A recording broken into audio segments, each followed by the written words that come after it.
इस वक्त की बड़ी खबर उत्तर प्रदेश के बुलंदशहर से सामने आ रही है। आपको बता दें कि साइको किलर ने भिखारी बनकर पीड़ित के घर पर आसरा पाया और कर ले गया मासूम चिराग का अपहरण। अपहरण से पहले चिराग को साथ सुलाता और खिलाता था अपहरणकर्ता। अपहरण के बाद साइको किलर ने की थी चिराग की हत्या। साइको ने 15 लाख रुपए की मांगी थी पीड़ित परिवार से फिरौती। बुलंदशहर पुलिस ने आज आरोपी को मुठभेड़ के बाद गिरफ्तार कर लिया।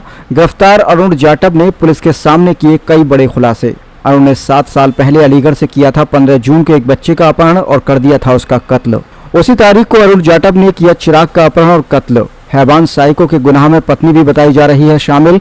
पत्नी की निशानदेही पर मासूम चिराग का शव ढूंढ रही है बुलंदशहर पुलिस। मुठभेड़ में घायल हुए हैवान का जिला अस्पताल में चल रहा इलाज। शव की बरामदगी के बाद पुलिस प्रेस वार्ता कर सकती है और पूरी घटना का खुलासा कर सकती है। जोर से बोलना। क्या नाम है? अरुण। अच्छा, किडनैप क्यों किया बच्चे का? पैसों के चक्कर में। हैं? पैसों के चक्कर में। पैसों के चक्कर में? पैसों की जरूरत थी तुझे? अच्छा, क्या करा उसका? कहाँ ले गया था बच्चे को? स्टेशन पे जंक्शन पे एक रोड गई है वहाँ, मुझे जगह का नाम ना याद, जंक्शन के आगे उसके बाद शाम को साहब वो हल्ला काट के लगो वहाँ लगी कि ये मुझे हलाया होगा। फिर साहब वो फिर क्या करा उसका? क्या करा फिर? सब मैंने वहाँ गला दबा दो मार दिया। इससे दबा के मार दिया उसे। अच्छा, पहले भी मार चुका एक बच्चे को? ना पहले मारो ना साहब। 2016 में भी हत्या की तूने? ना वो ज़्यादा छोटा हो भूखे प्यास मर गो जोर में। उसका भी अपहरण किया तूने? भूख प्यास से मर गया वो। क्या उसका कितना हिस्ट्री है?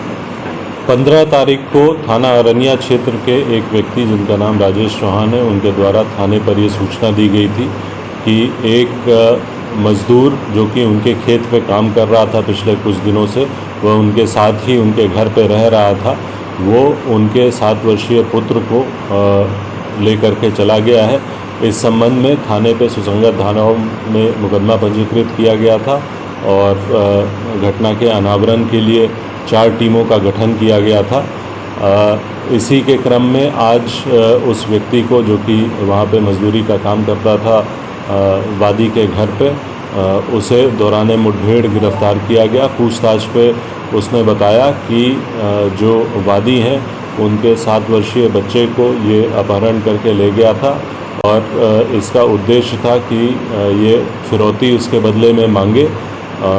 आज मुठभेड़ के दौरान जब इसे गिरफ्तार किया गया तो इसके द्वारा ये बताया गया कि जिस दिन इसने अपहरण करा था उसी दिन अलीगढ़ के चंदौस एक गांव पड़ता है, वहां पर ले जाकर बाजरे के खेत में उसने बच्चे की हत्या कर दी थी। इसकी और इसकी पत्नी, जो कि इस घटनाक्रम में इसके साथ सम्मिलित रही है, उनकी निशानदेही पर बॉडी को जनपद अलीगढ़ में बरामद कर लिया गया है और उसे पोस्टमार्टम हेतु भेजा जा रहा है। पूछताछ में ये भी बात प्रकाश में आई है कि वर्ष 2016 में थाना छतारी क्षेत्रांतर्गत इसने इस तरीके की एक घटना पूर्व में कारित की थी, जिसमें कि इसको आजीवन कारावास से दंडित भी किया गया था।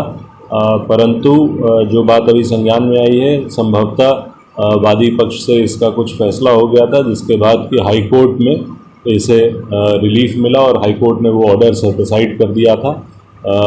इससे और विस्तृत पूछताछ की जा रही है और इसकी पत्नी भी हिरासत में, उससे भी पूछताछ की जा रही है। इसके साथ ही साथ बॉडी को पोस्टमार्टम के लिए भेज दिया गया व अग्रिम विधिक कार्रवाई सुनिश्चित की जा रही है। क्या ऐसा भी जांच में सामने आया है कि ये भिखारी बनकर जो है इसने शरण ली थी पीड़ित के घर पे?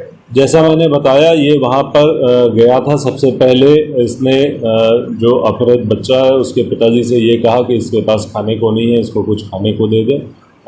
उसी के उपरांत जो अपहृत हैं उनके पिता ने इसे खाने को दिया और साथ ही साथ अपने खेत पर काम भी दिया और अपने घर पर भी रखा।